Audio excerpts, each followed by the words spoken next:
Hi, everyone. You're listening to Balance Your Life, Our Evolving Consciousness podcast. I'm Deb Peterson. I'm Dee Valente.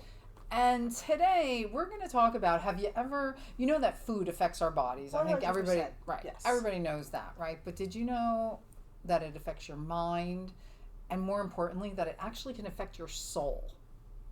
That's kind of a cool new thing. But that is very, very cool. Right. I can't wait to hear. Yeah, so today we have the about expert with us, Krutanjali Thakar. And she's the founder and director of 2025 Energize Health and Wellness. So welcome. Thanks for being with us today. Thank you, Deb, and thank you, Dee, for inviting me today. Yeah. And it's my pleasure that I can share what I feel with you guys. Yeah, today. that would be great. That's what we love. We love the feeling. Yeah. Right. So I am the founder and director, as you have mentioned, of Energize 2025 Health and Wellness. Okay.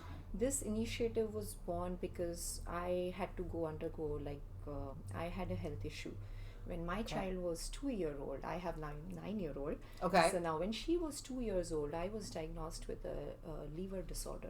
And my liver enzymes were high up all over the place. And as a young mom, I was struggling with my life and, trying to get in control of everything. And with this health scare, it just blew me. And I was not centered at all. I was in this imbalance. And that's when I realized, I spoke to many doctors and all of them said that I need to reduce my weight and I need to start looking at what I'm eating or what I'm trying to put in my body. And that was part of the liver problem? Yes. Yeah. So actually it could have progressed. It's called as non-fatty liver disorder. Okay. Yeah, so that can actually lead to liver cirrhosis, which is like a serious thing. And it is not associated with smoking or drinking or anything. It's purely associated with the kind of food that was going in my body. Interesting. So as I was mentioning that I have like a background in molecular biology and cancer genetics, and so I look food at the molecular level. Okay. And when I heard that food which actually nourishes you can also lead to can become a cause to a different diseases or disorders, that's when I was like, wow, I started looking at food in a very different lens and I was conscious of eating or like putting what goes on my plate. And as a mother, I was more conscious of what gets onto the plate of my daughter. So, and that's when the whole idea of Energize 2025, and then, we hit like the COVID thing and all of that. And at that time, we had more focus and emphasis on how the immunity works and all of those areas. And that's when, again, everything was tied down to the fact that food is the central thing when it comes to being immunity, when it comes to your lifestyle diseases like be it diabetes, cancer, and a lot of other things actually. And now if you would see, most of the researchers are talking about that even in cancer, largely it is not attributed to the genetics, but it is attributed to the lifestyle that we are leading. And especially, again, everything boils down to the fact that what is it that we put on our plate and what is it that we put in our bodies.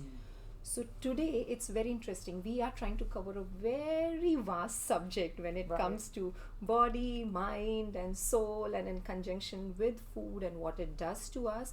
So instead of starting directly from body, let's start from the mind. Okay. Sounds good. Okay. Yeah. So it's very interesting. We are all aware that food, when it goes into our body, you feel happy, right? It nourishes you. You are hungry, you are hangry. And I always say, when you eat food, it is going to calm down, it is going to give you peace, it is going to give you that balance. The problem arises is that food is supposed to nourish you. But when you go overboard, when you start doing things overly, that's when you have the weight gain, the body issues that comes into foreplay, and then you have something more which comes into the forefront, which is the mind. So if you would see largely in the eastern side, I come from India, so largely the philosophy, if you would see, be it Hindu philosophy or if you would see Jainism, Buddhism, all of these philosophies are centered on the fact that we are different from animals because we are conscious. Consciousness is nothing but awareness. And now if you would see, if you would go up the ladder in the awareness, it's very interesting. When we are born as a child, we are very clingy. Nobody wants to live as a child throughout their lives. You want to refine yourselves. We are emotionally clingy. We don't know where the world is going. We are extremely fearful of the things around us. And so what happens is, slowly and gently we observe adults around us, we observe the society around us, and we start imbibing all of these awareness within us. And from the child to adulthood, what happens is we start developing the awareness within us. Now we know that if there is a certain situation, I don't have to, stomp my feet and do like a tantrum or something, but I can deal with it naturally. I can deal with it calmly. So that awareness comes to us when we are observing, learning in the society. And that is what is going up the ladder in the awareness is. So even as the adult, the problem is when we hit the adulthood, we think that we are done, we are the wisest in the world, and there is no need for us to go up the ladder anymore. But that's not true. The journey of awareness continues even today, right now, as we are sitting. Every day that evolution has to happen in us. If we really want to attain a true freedom, or we really want to understand the purpose of why we were born. Right. So I always like to call it the journey of, rather than awareness, let's put it in a very simplistic way, it's a journey from animalistic behavior to more like a humane behavior. So if you would see, a child is uninhibited. He or she would go and easily poke into someone's eyes without thinking that I can hurt somebody, right? That is our animalistic tendency. When we are born, when I talk to you about child being clingy, fearful, weak, all of these qualities are our animalistic qualities. And when we start attaining awareness, what we are trying to do is we are trying to get rid of those animalistic qualities, and we are trying to imbibe and uplift ourselves a little bit and imbibe the humane-like qualities. It's a practice. It is not naturally. Naturally, we are not. We are born to be self-centered. Naturally, we are born to be thinking about just our own selves. So as I said, in the ladder of awareness, the first and the foremost guna. So guna are nothing but, just think of more like, the steps of the ladder. So the first guna as adulthood, what we go through mostly, and if you would see largely, it is also tied to most of our mental not being well, or mentally not being stable. So that guna is called as tamas. So tamas, when you are in that state of tamas, you feel lethargic, you feel negative, you feel disappointed, you feel sad, you feel slow, you feel sluggish, you feel all of those negative qualities, as you can see. And at the same time, tamas is not completely bad, because honestly, if you have to sleep in the night, you need to become slower during the night time. So it's very funny that we are always in these three states: tamas, rajas, and sattva. These are the three states of this ladder of awareness, and we are always vibrating in these three states of our awareness. But let me again break it down for you. So when you are in tamas, you are emotionally vulnerable. You feel negativities are affecting you more. It is pulling you down, pushing you down. So the idea is that we need to go up the ladder in our and raise awareness. your vibration. Is that what you're saying? Yes, Yeah, our vibration. right. We need to go up in the vibration, or the ladder of awareness, or whatever you want to call it. So when we go slightly up and we become more active, which is like kinesis, like kinetic energy, we bring in like more kinetic energy, we are more active, we have goals to be achieved, we want to do this, we want to do that, we have so many actions in front of us. That guna is called rajas, according to the Hindu philosophy. And now when one is in rajas state, he or she is constantly active, wants to achieve something, wants to get validated, feel accomplished. So it's a great guna to be in. But what happens is, right now, most of us try to be in rajas. We fight the tamas state, which is the lethargic state, and we try to be rajas, trying to prove the world, trying to prove this, accomplish. And after that, at one point of time, each one will feel the burnout. We feel that it is taking so much away from us. In spite of doing so much, today we are the generation, we don't understand the purpose of our lives. In spite of doing so much today, we don't understand the purpose of being in a relationships. We don't understand the purpose. I mean, we are the most complicated beings today on this planet. And it is funny that we are doing so much, we are putting so much into actions, but yet we feel invalidated. We don't feel that we are driving in the right direction. Right. So then what is the next state? Which means there is definitely another state of awareness, right? Yeah. So when you again scale up the ladder, then you come to the state called sattva or sattvic. Sattva is nothing but where you are doing the actions, but you are doing these actions, or you can call karma. You know, I like to call actions as karma. You're doing the actions, but without expecting anything back from your actions.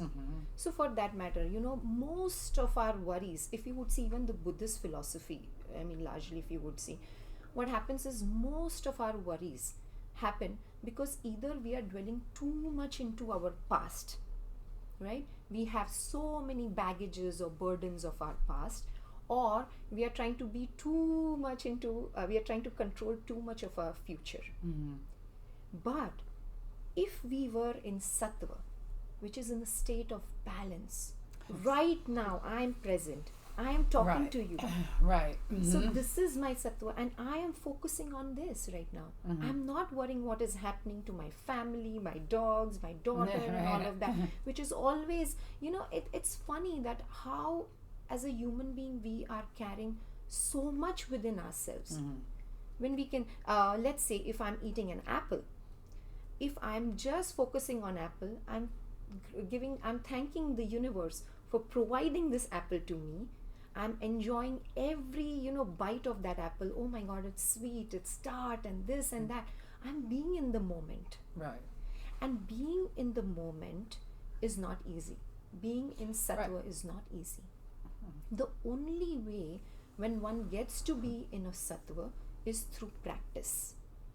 Because remember, our original tendency is more animalistic. So we are going to go down the ladder all to the tamas and the lethargy, where we are not even getting up from the bed. That's where we are trying to go, because that's our animalistic tendency. But we have to constantly practice to be humane-like. That's being in sattva. And when we practice that for a long time, there's another word, and probably everybody would know that word. It is called as meditation.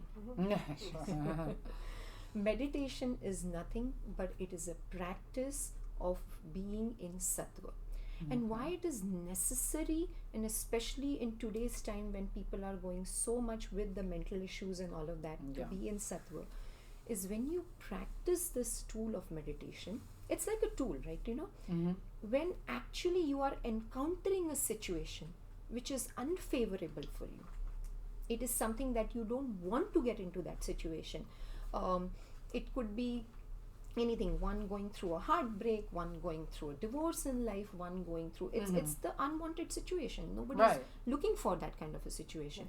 Now this tool of meditation is actually going to help you to find your ground and to bring you into the balance. Right, and that's what it's all about, is the balance. Yeah. Right. So, And now when we talk about balance, there is two very important factors which are associated with balance. One is kindness and empathy, and another is gratitude. So these are the two sides of the same coin, you know, they go hand in hand. Right. When one shows gratitude to anything in the world, that's when you become kind. And if you are not kind, you cannot have the gratitude towards the world. So the biggest issue, if you would see largely today as a woman, is self-validation, right? Mm. We are going everywhere in and around. I'm trying to validate myself as a daughter. I'm trying to validate myself as a wife. I'm trying to validate myself as a mother, as a co-worker, as a businesswoman, as a whatever, like wherever you put yourself or whichever bracket you are trying to. But the problem is, and we are seeking this validation from outside sources. Most people are. Most of them actually. And I would say again, not to put it again into the gender bracket of just a women. Yeah, I mean, we everyone. fight all the more. That's the Yeah. humanity is looking for validation outside. It's Absolutely. changing, but that's Right. pretty natural Absolutely. for a lot of people. Yeah. So that validation, when we are looking for ourselves from our outside sources, we are always going to be in a state of discontent and unhappy. Sure. Or maybe like we will be in the form, it will be in a wave form, right? Some days when you get validated, you are feeling like, on the Right. top of the world, and when that doesn't happen to you, you go down the drain. So that feeling is going to be, but remember, our thing is, our goal is to go to that center or that balance of sattva. And so that is why I feel nowadays my religion has changed to something called as ahimsa. Called what? Ahimsa, And what is Okay. that? which is non-violence. Okay. It's a very interesting way that when you talk about non-violence, you talk about non-violence towards other beings. And when I mean other beings, that means even the toxic people in the relationship who are not nice to me, Right. to other living beings, to the planet, to the environment, to everybody around me. And the biggest ahimsa that one can practice is towards oneself. Because we are so self-critical Yes. of ourselves that, oh, I didn't do this, I didn't do that. The biggest non-violence or ahimsa should come to our own self. And so if you would see that in the different philosophies, be it Jainism, be it Buddhism, be it Hinduism, if you would see largely these ancient Eastern philosophies, they said that if you had to reach these levels of consciousness, either you can do it through the practice of meditation, but it's a very rigorous practice. And not everybody has enough time in their lives to devote that much of time and energy into following the meditation so much, right? And there is another way but there are different ways of doing it. Another way of doing it is like you may have a guru or a teacher in your life who would try to push you. I always feel that if there is a good teacher, he would always push you from that tamas. Have you seen those sports coaches when they are training the young kids in either my daughter learns karate, and I always see one of the teachers is always trying to push her. So she's lazy. She won't practice her katas, and then she would be just going on and around. And a teacher would actually kick you, not like in a literal Right, sense, right. but try to destroy your ego. Yeah. You are not good. You need to grow, and you need to do this. That coaching is actually guru, who's trying to uplift you from your tamas, that lethargy, and trying to put you into action. So that kick sometimes is needed in life. It's not a bad thing. It is needed. And he will also push you to achieve excellence. Sometimes when you go for the competitions, he'll say, just do your best. Don't think about the results. Right. And when you're not doing your action and not thinking about the results, that's actually sattva, which is the highest state of consciousness, one of the highest states of consciousness. So he is trying to push you. So there is a way like a meditation or self-realization is one of the ways that you can achieve the state of sattva. And the second way is where you have the right guru or a teacher who's trying to push you in that direction. Yeah. Now, honestly, even you have to be really lucky to find the right guru for you or the right teacher. And not all of us are lucky to have that kind of, a teacher figure in our lives. But then there's this third way of doing it. So the third way is practicing ahimsa. Okay. And practicing ahimsa in our being, in our food choices. I was wondering, I was thinking, okay, when are we going to do the food part that's going to connect? Because it was a central, and I told you Yes, we will go down yes, this time rather than absolutely. going up in our. So food is again a very integral part. Food is energy. Mhm. Food, when it grows on the earth, it derives energy directly from the sun, right? So that energy, that vitality, when you consume it, you start vibrating at that level. So most of these monks, or if you would see the yogis or rishis, munis, and all of those, largely if you would see their food is different from what our food looks on the plate. Sure. And that's because they understand the balance in life.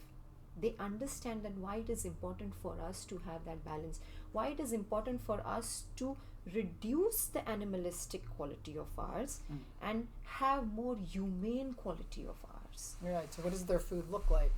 Yes. So the food, when you eat lot of processed food, lot of packaged food, lot of frozen food, which we all are guilty of doing these days because it's convenient. So that's when you will be more in the state of lethargy, which is tamas. Have you seen yourself when you eat that big slice of pizza for a lunch and you feel like, oh, it's very hard for me to get up and do my things, right? Yeah. But versus when you shift that and you're like, no, today I have to do this, I have to accomplish like 5 activities, 6 activities, and instead of eating that big slice of pizza, you will stick to eating like a clean salad. You feel more energetic. Right. You feel more in control of yourself. And that's when you go into rajas, right? That is the second ladder, second step of the ladder.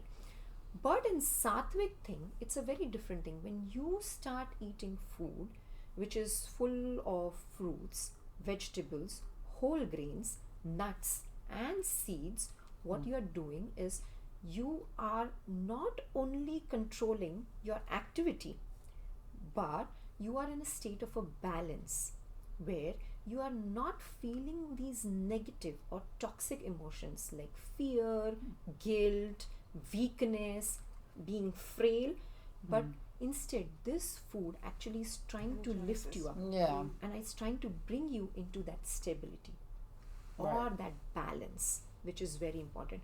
And why is it doing so? I mean, why is it? What is so special about that higher food? vibration. Yeah. You're putting it into your body, I guess, right? So that food is acquired through an ahimsa way or through non-violence. So it's very interesting when you say non-violence. It's a negative emotion by the very definition of it.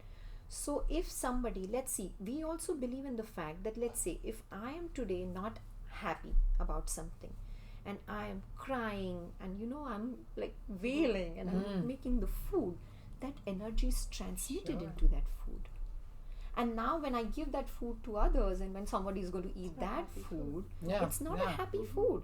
That food is going to have an effect on your energy. Yeah. So exactly, when you practice ahimsa as in when you select ahimsa food, that's when you feel you will be in the control of your sattva. There's this very interesting philosopher actually. He said the problem with our generation largely is the consumer mindset. We are trying to look at happiness from a very, very different lens. Okay, let's say, be it our festivals, be it our celebrations, you point anything in the world, it's all associated with the fact that you want more and more and more and more and more. And the thing is, you'll never be satiated. No. It's like unquenching thirst. Right. The more you have it, the more you're destroying the planet, the more you're exploiting the other living beings, the more you are exploiting your own self, your own relationships. Right. The idea. And the problem is that in that more, you're trying to find a solution. But what you don't understand is that the solution is very simple. Less is everything. Yeah. Less is True. fulfilling. Hi, I'm Debbie Peterson. I'm founder of the Wellness Gala. We've been doing upscale wellness events for about 20 years now. But today I want to ask you to follow us or like us and subscribe to our podcast because we take a deeper dive into spirituality. We have all kinds of different holistic practitioners and mediums and psychics and the whole gamut of anything spiritual. So if you like that kind of stuff, please subscribe. Did you make this change in this philosophy in your life when you got sick, or were you always practicing this? No, I was not practicing it because I was as ambitious as any other woman would be. I was as, so the thing is, I was trying very hard to prove myself, not to prove myself, let me put it, to prove to the others that I am worthy of something. Mm-hmm. So it's also, you had a young child at that time, and that is just for complete transparency, that is a battle that women have at that time. Yeah, Finding absolutely. that balance in life. Who am I? Mom first, but what about being this person? And so that's a very difficult time, and that does happen. And we do tend at that phase in our lives to really look to prove to others and to ourselves where we are. Right. Yeah. It's tough So to go ahead. figure it out. So the thing is, I also come from a fact that I come from a very dysfunctional family. So while growing up, I did not see a very normal household, and it had made me a very and I'm open to it. If somebody, I'm open to sharing my experience today. I'm not trying to hide away from where I come from. So when I came from that family, I had a lot of resentment, bitterness, and I always used to question, why me? Why me? Why am I seeing all of this when everybody else gets to see the normalcy in relationships and all of that? Why is it that I am struggling? And so there was this always one thing that behind my mind, because I came from that background, behind my mind it was always there that I need to prove my worth. I need to be always be in that position to take care of myself. I need to be independent, this and that and everything. But what I realized is, as I went on this journey of mine, not just as a mom but also as a daughter, I started forgiving people. Well, that's good. Yeah, and that's always a good step. Is, so the first step in that was my healing process. And I think that is the most difficult process. I never went, and interestingly, I never went to any of the therapists. Okay. I self-healed myself. Wow. Okay. Which was very no interesting. energy work or anything like that? No holistic so, stuff? It's very interesting. The problem is that these days we cannot self-heal ourselves because we are scared to ask right questions to ourselves. And forget questions. We are more scared when we start getting the answers. Right, and we are like, sure. oh my God, this is what Right. Yeah, no, that is...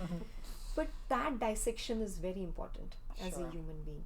When you start dissecting that, and when you start understanding what you really are, what you truly are, it's an amazing revelation. And then when the self-validation comes from within, I am happy today, but I am not complaining why me.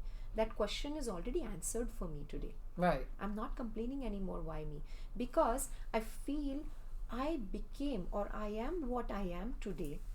I feel the empathy towards other beings, and that is because I felt empathy for myself. I self-healed myself.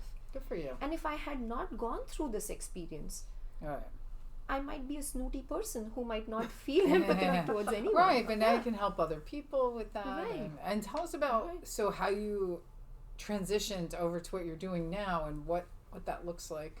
Yes. So again, like I said, that food is at the center of everything. Yeah. So food, if it is actually another thing is like when I started the whole food plant-based diet in my life, what I saw is like it is equivalent to following like a sattvic diet. It really helped me when I was meditation is very funny. When you sit for the very first time to meditate, first 10 minutes are going to be like a whirlpool of thoughts. You might have closed your eyes, but you're not meditating. Right. Trust me, you're thinking about everything possible that is happening in your life. So, but when you alter your food, what happens is slowly and steadily that lethargy is moved away. The need to prove yourself, that rajas gun is moving away, because your food is more and more and more sattvic actually, or more ahimsa food. And so now what is happening is you're trying to get that center, your balance, and now my focus and concentration while I am meditating is so much more different than what it was back, like maybe couple of years down the line. Okay. So that helps me. And the next state, which we have not spoken about, the awareness, is enlightenment. Right. When you are in this sattvic state for a long period of time, be it through food, be it through any other measures, but again, like I said, that if your food is not giving you like that energy, it's the first energy. If you are not consuming that ahimsa food, then you are not able to reach to that level of consciousness.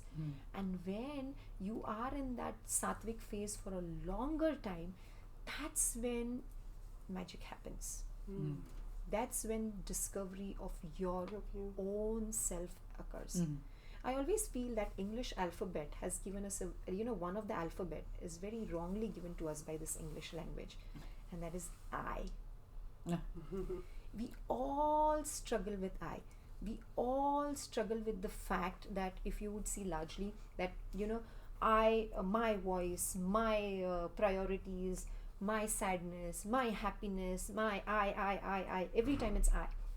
But if I said that now dissociate yourself, being a daughter, being a mother, being a wife, or being a lover, or anybody, dissociate with all of these identities, and now define what you I are, or what is your I. Right. We are at loss. I am. Nobody knows what that I is. Yeah. Nobody knows that. So it is so funny that, and it's so ironic that we are fighting throughout our lives to prove that I, when we don't know ourselves what that I really is. Which is really our soul. Yeah. But are we actually reaching that state to really realize that what is the purpose of this soul? Why are you here? Right. Well, sometimes, yeah. Yeah, it cannot be for the fact. So, Energize 2025 Health and Wellness was born with the idea. I feel very purposeful with this because I feel that what I have understood today, I know it's I again. Right, but that's okay because this is your mission, Yeah, right? Your sole purpose. So you're on that track now. But again, now I look at things in a very different medium. So even if I call myself as a founder and director, I feel that I am the medium of this universe. And this universe has given me a work to be done. So I am just over here fulfilling that universe work. And my body is just a medium to be doing that work. Right. And what is that work? Yes, Is what is to that bring work? is to bring an awareness again. So if we are talking about at the body level, now let me scale it down to the body level. What food does to you? We are seeing so many food corporations and so many food giants. There is so much of chatter about food these days and what it does to our body, right? There is so much more that we don't understand, that in reality we need to consume very little. Not so much. There's so much chatter, every day there is like a new guideline coming up. There is some new information, there's some new superfood coming up and all of that. But to break it down, it's a very basic thing. Whatever you eat, either you can put it into different categories, like proteins, and then you have your carbohydrates, fats, and again the chatter about these macronutrients and then micronutrients and all of that. But simply, if you would break it down, food is nothing but it's a source of energy for you, enable for you to do some kind of a job or a work, right? Just to break it down. Now, because of all of these chatters and then the ever enticing attractions that we have on the billboards and on the signboards, and then people making you feel that FOMO thing, like fear of missing out, that you did not have this for your party, so you're missing out that, and whatever. All of that again is tied to the food. So we are spending so much of time thinking about food without realizing that we need very basic, a good mix of whole grains, a good mix of lentils, beans, and then anything that you can pick up. It could be good vegetables paired with it, a good mix of fruits, a good mix of berries, a good mix of seeds, a good mix of any kind of different grains, pseudo grains, or whatever you want to call them.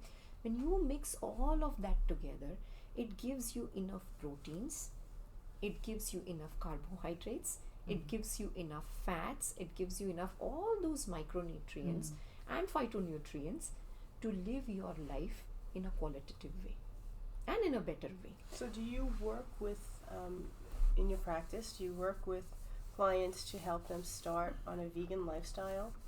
Yeah, so the thing is, the idea is that what we do is like we bring in the set of doctors or a group of doctors who come in, and this is all evidence-based science. It's not something that is all hocus pocus or something like that. We do not think that's So there are these cardiologists, there are these oncologists, there are these different bariatric surgeons and all of that.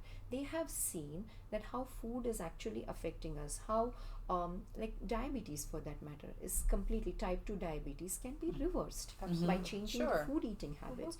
So now what they are saying, that if we alter what we are eating on our plate, if we stick to more plant-based diet, that we can, the chances of reversing these lifestyle diseases increases very big, or like it goes high in the proportion. So what we are trying to do is, through the community events, we are trying to bring in the awareness. So we are working like on 6 different parameters while doing so. So first is definitely food. We are trying to make people understand that all this frozen foods, the packaged food industry, it's actually processed food, processed meats and all of these is actually resulting in it's actually causing a lot of damage to our body. And the whole idea about inflammatory substances versus anti-inflammatory diets and all of that. So we are trying to bring all that information out to the general public, because mostly people don't know what they are consuming. Like I want to always quote this example. Do you know of the fact that FDA recently banned red dye 40 from our diet? I'm sure I have a problem with the FDA, but we'll follow absolutely that's my problem. Okay. So it is very interesting that it was discovered 20 years back that red dye 40 was actually causing cosmetic issues, right, and it was sort of a carcinogen. So they had banned it from the cosmetic industry. But it took them 20 years down the line to figure it out. And now they want to ban it for our kids. When our kids were consuming those red colored candies, fruit, juices and whatnot, like anything which was red in color. Our kids were consuming that for 20 years. And wow, it took them 20 years to realize that it was something which was carcinogen to your skin, will be carcinogen to your body also. So like how common sense. How everyone, even if you would see largely the food corporates or giants, when I go out to the grocery store and when I try to buy those snacks, I can't even read half of the ingredients. And that's what I'm feeding my daughter as a part of an evening snack. And I have my serious issues that if I cannot read it, how can I put it into my body? So to create that kind of an awareness. Now, if I'm telling you that is a problem, people will be like, give me a solution. I'm a working mother. I just have 20 minutes to maybe cook like a nice snack or something for my child, or maybe like a 10-minute. What can I do? So in that situation or in that scenario, we also bring food for life instructor coaches through these events. They will display these recipes. We are also putting like a lot of recipes on the social media, which can be done under 30 minutes for the people to really understand and adopt it in their lifestyle. How we can make meal plans. At the end of the day, it's all about planning, right? So what we can do to make plans for our kids, so they can enjoy the delicious food. At the same time, it's warm, fresh, and it's not compromising when it comes to the quality of food. So that is another thing. The other thing that we are focusing on is movement.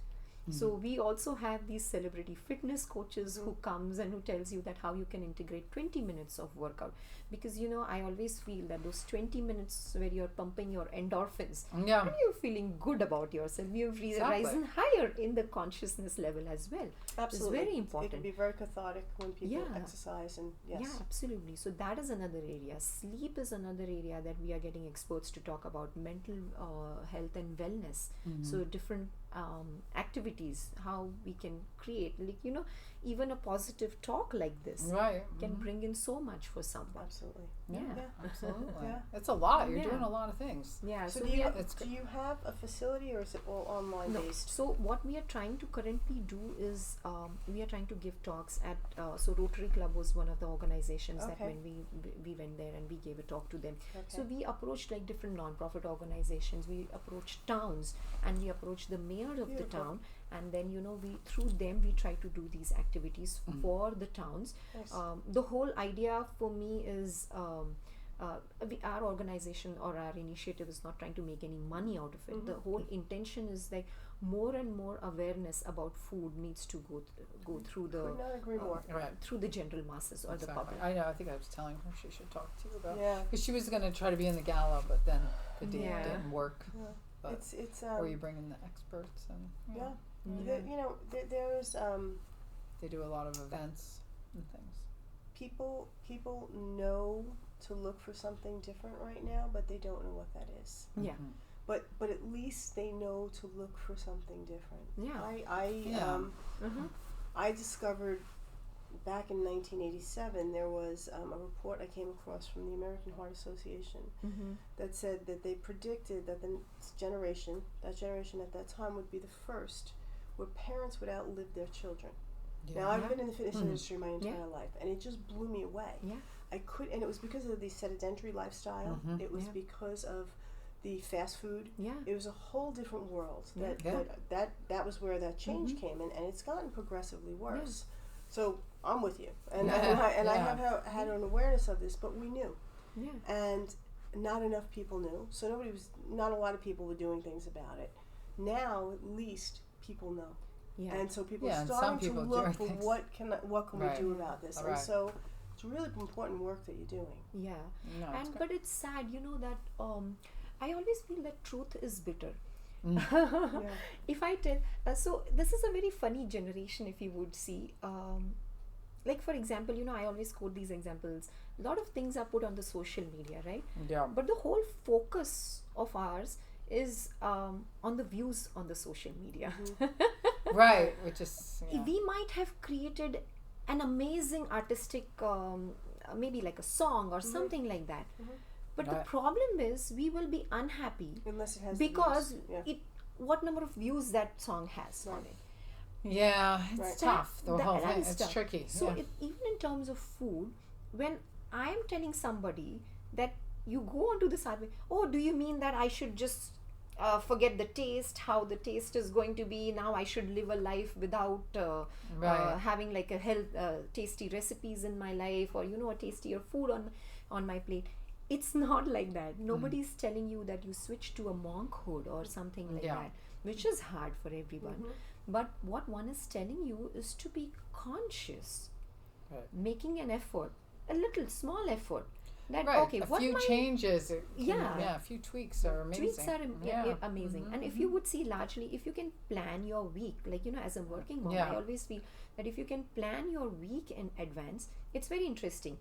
What we do at in our house is that we would boil, like I would keep like the batches of few grains ready for me. It could be barley, it could be oats, it could be rye, it could be some millets. I'm a lot into millets these days. So we just soak them overnight, and I would boil and I will keep them ready. Then we have another batch of different lentils with us actually. So we will soak them overnight, and then we will boil and keep them ready. So now when during the daytime, when I have to put everything together, what I need is I will take my one grain, I will take my lentil, or I'll take like a mix of grain and lentils, and then all I have to do is like I have to select, pick and choose. I want these veggies for me, I want that veggies and fruits for me, and along with seeds it makes like a quick salad. And it's such a quick fix for a lot of things. for my daughter, like, she always gets hungry for 4 p.m. And we have completely stopped the packaged food. We don't get any packaged food from the grocery. But the best fix is we get all the different root vegetables. So what we do is we would just quickly, I chop the root vegetables. It can be potato, it can be a sweet potato, it can be purple potato, purple sweet potato, whatever you can get from the grocery stores. I chop them, I dice them, and then I just put them in the oven for 20 minutes. As they come out hot, I just put some salt and pepper on top of it. My daughter likes lime on top of it, and it's a delicious snack. And you are getting all those complex carbs which are necessary for your brain development. The whole idea again these days is to go into the most unnatural ways, of going for the crazier diets and not understanding those diet fads and all.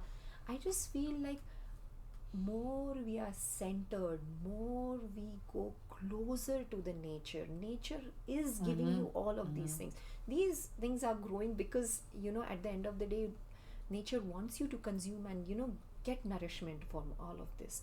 So when we go closer to the nature, we start eating. We have these step counter with my daughter. I play this game. What the step counter means is like, if I take an apple, if I make and dice an apple, it's step 1. It's step 1 in the processing. Now if I dice that apple and maybe take a chips out of the apple and I fry them, so that is step 1 and step 2 in processing. Now that apple, if I get it from the store, it is like step 3 and 4. So as far we go away from the natural source, the way the apple from the tree, right? Yes. As far away we are stepping from its natural source, what we are trying is we are depleting its nourishment in every step. So the more, so she always says, I want step 1 food. I want that's step cute. 2 Well, you have her trained. That's great. And that's good though. That's another area where Energize 2025 is trying to focus, is talk to kids. Yeah, sure. That's important. If you would see largely, there's an acronym called SAD diet, which is Standard American Diet. Yeah. I want to intend the pun with sad. it. It is sad actually. What we are giving to our kids in the cafeteria, I have serious issues. My son is out of college, and when he so we always cooked and I gave him food.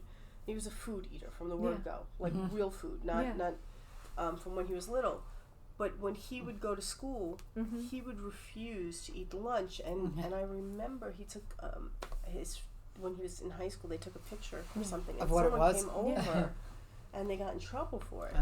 Now, of course, they probably shouldn't have phones back then at that time, but it was. That's why they got in trouble. Like that was horrifying. And he's like, "Mom, I will not eat that food because That's so funny. I had a good food in like high school. Like we had a salad bar. Yeah. In our cafeteria. Yeah. I mean, in 1980s. But we used to get salad and they'd just have all this refused- stuff. Yeah. refused it. It's interesting. Or you could make what you want. I don't know. Yeah. But it's strange because I liked our cafeteria. It's largely, even if you would see how but it's worse now. how we have conditioned and should how be the better. society is like.